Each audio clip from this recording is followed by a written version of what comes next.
The first time I met her, she was staring at me with wide, silver eyes, her expression an equal mix of disbelief and fascination. "You're not real," she said. I wiped the blood and dirt off my face, wincing at the gash on my arm. "I assure you, I'm very real." Her head tilted, her bioluminescent hair shimmering faintly in the low light. She was small and delicate, like a figure carved from crystal. Her skin was pale blue, glowing softly in the darkness of the cavern, and she had a way of looking through me, like I was both fascinating and impossible to understand. "You can't be a human warrior," she said softly. "Those are just stories to scare children. Monsters who fight until there's nothing left." I leaned back against the cavern wall, adjusting the makeshift sling holding my arm. "Monsters, huh? That's nice." Her glowing eyes narrowed. "Why are you here?" It was a good question, one I didn't really have an answer for. It started 2 days earlier, when my squad and I were shot down over Yora Prime. We were supposed to be observing, nothing more. The Yllorans were a peaceful species, an intelligent race that existed in harmony with their bioluminescent planet. But as usual, humanity had stuck its nose where it didn't belong, and something went wrong. The enemy, machines, twisted and relentless, appeared without warning, like a plague sweeping over the planet. We didn't know where they came from, only that they were there to destroy everything. My squad didn't stand a chance. I watched them fall one by one as our dropship spun out of control, flames eating through the hull. When I hit the ground, it was a miracle I survived.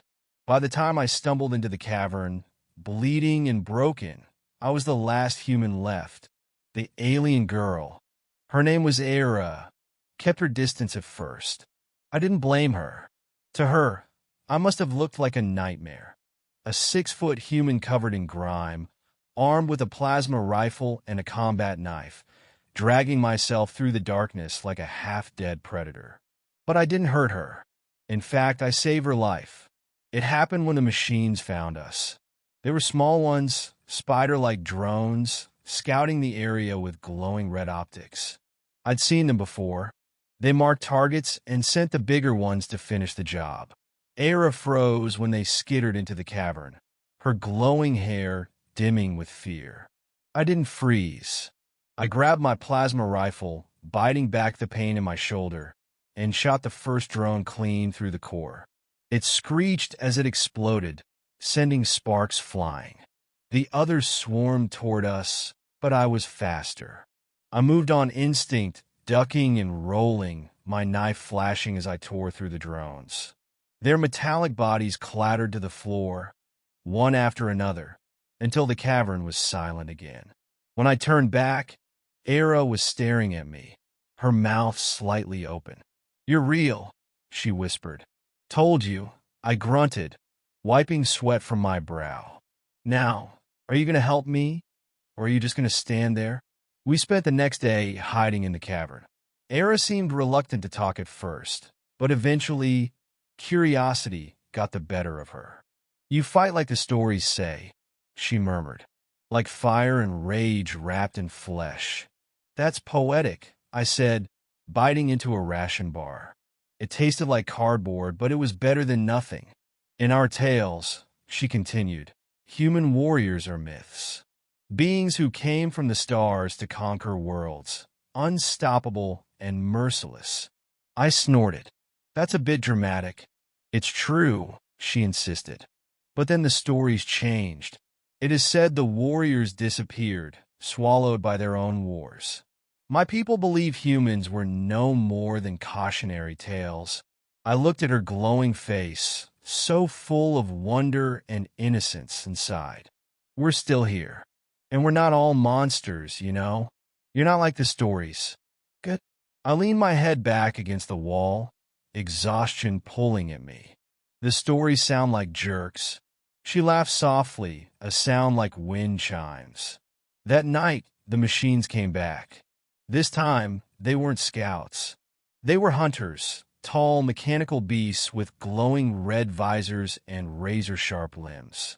They move through the darkness like phantoms, searching, always searching. "We can't stay here," I said, grabbing my rifle. Era looked terrified. "Where will we go?" "Somewhere safer. There's a human base 20 clicks east of here."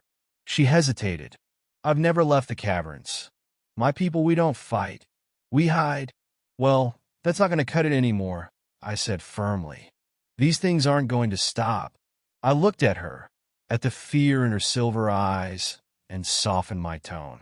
"I won't let anything happen to you. I promise." Something shifted in her expression, like she was seeing me, really seeing me, for the first time. She nodded. "Then I will follow you, warrior." We moved through the forest as quietly as we could, the bioluminescent trees casting an eerie glow across the ground. Era led the way, her natural glow dimming when she wanted to blend into the shadows. "They won't find us if we move like the wind," she whispered. I didn't believe her, but I let her take the lead. Hours passed before we reached the base, or what was left of it. The machines had been there first, and the sight made my stomach drop. The place was a ruin, smoke curling into the sky. "No," I whispered. Era touched my arm gently. "We will find another way." The machines were coming. I could hear them, the low hum of their limbs cutting through the trees. There was nowhere to run. "Stay behind me," I said, gripping my rifle. "But you can't fight them all," Era said desperately. "Watch me." I don't remember much of the battle. It was a blur of fire and metal, my rifle screaming as I fired round after round. I fought like a cornered animal, because that's what I was. But I wasn't alone. Era stood beside me, her hands glowing brighter and brighter until she was like a star made flesh. The machines faltered, confused by the sudden light. And then she raised her voice, a sound that echoed through the trees like a song, pure and powerful. The forest answered. The trees themselves began to move, their roots tearing through the earth and wrapping around the machines. Vines snapped limbs like twigs. The hum of the machines faltered and died. When it was over, I stood panting, staring at the broken machines. Era's glow dimmed as she sank to her knees, exhausted. "You're full of surprises," I said, helping her up. She smiled weakly. "So are you, human warrior. We never made it to another base. We didn't need to." Era's people found us the next day, drawn by her song. They took us to their hidden city, where I was treated like a hero, the human warrior from the fairy tales. But I wasn't a hero. I was just a soldier who got lucky. When I told Era this, she shook her head. "Perhaps the stories were wrong," she said softly. "Perhaps human warriors are not monsters, but protectors." I didn't argue. I like her version better.